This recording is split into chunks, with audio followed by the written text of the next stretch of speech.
Free speech. Free speech, it is the enemy of tyrants, the enemy of authoritarian governments.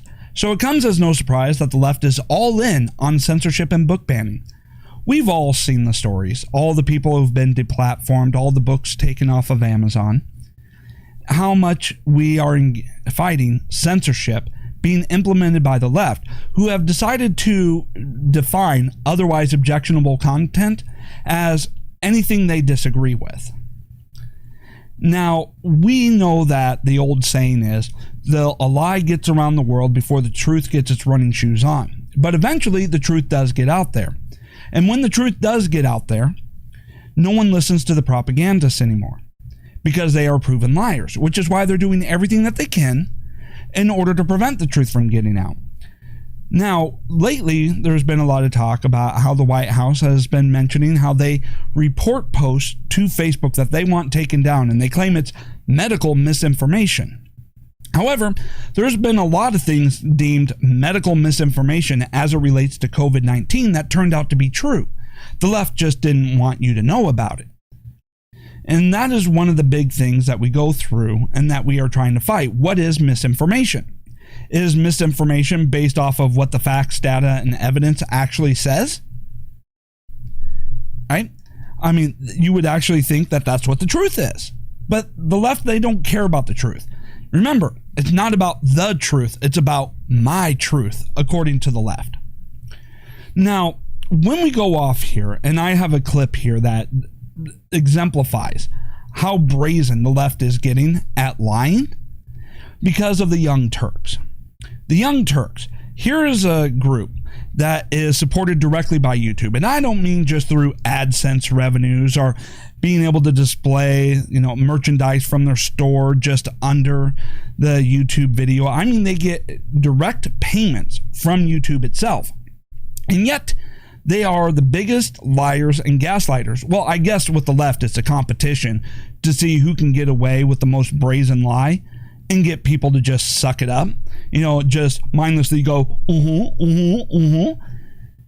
Now, just as amazing as it is that they're able to get away with such brazen of a lie, is the fact that they still have an audience.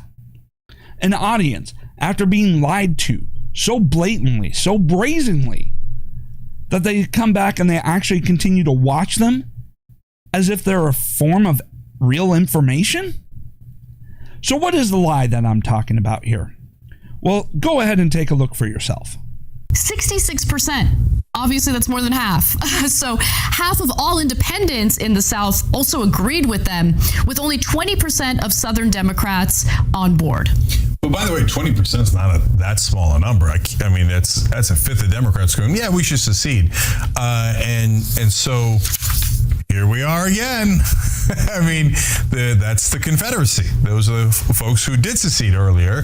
And now, apparently, a majority of them overall want to secede again.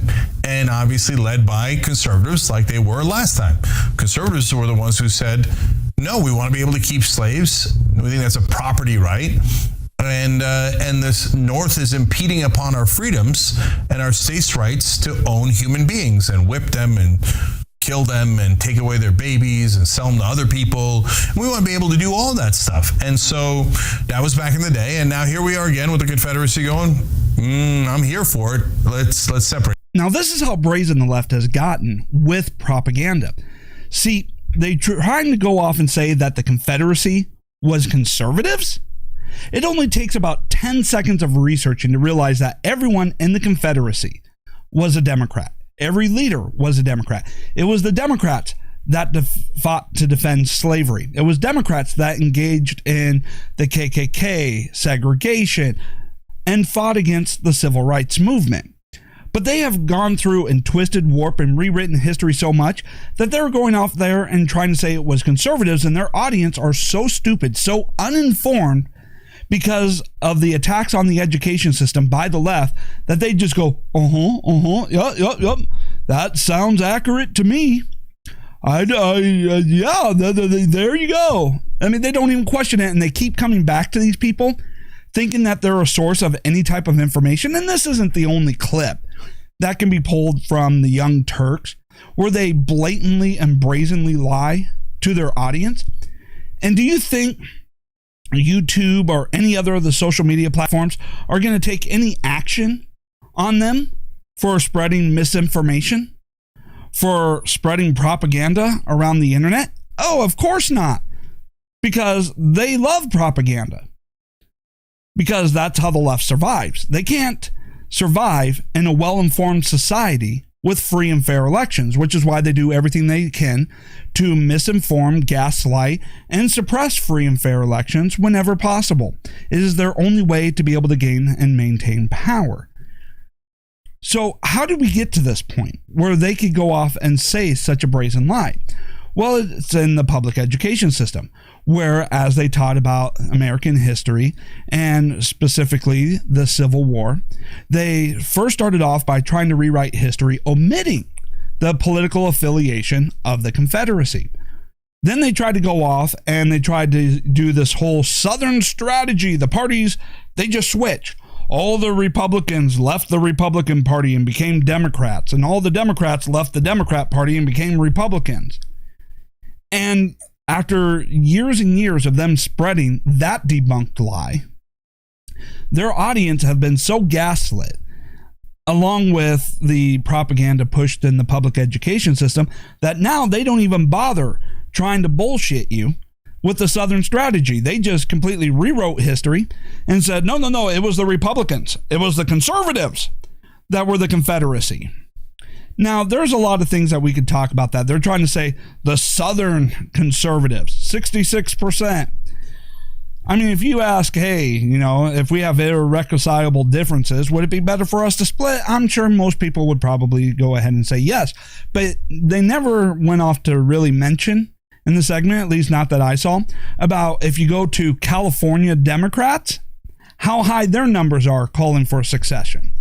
So, I mean, we can go off and we can play that game all you want, but it's the point where they go off and they think that they can just brazenly lie to their audience, rewrite history completely, and yet get away with it, as if no one's going to notice how brazenly they are lying. And this is the effects of censorship, of what censorship has done, where the big tech companies have been so anti-conservative, anti-facts, anti-truth, that have been engaged in censorship and then promoting the big propaganda and the big lies of the Democrats, that because of the censorship, they think that they can go ahead and tell the biggest, most brazen lies that they can, and no one's going to call them out on it. Or at least if anybody does, no one's going to see it, because they're relying on their big tech overlords to be able to censor anybody coming out and running clips like what I'm doing. I'm sure you won't be able to find this on YouTube for the life of you. If you're watching this, it's probably over on Rumble or BitChute. But it's because they can reliably rely on big tech to censor out conservatives, to censor out facts, data, and truth, that they no longer have to even try and give the pretense of being honest. They can just go off and tell bigger and bigger and bigger lies without anybody going off and exposing the truth. And that's what censorship is all about. It's the enemy of tyrants. It is the enemy of authoritarian governments. And that's why authoritarians do everything they can to suppress free speech. Because the only way the left can advance their agenda is through propaganda. And propaganda only works so long as the truth never is allowed to get out. Thank you so much for watching, and I'll be back again soon.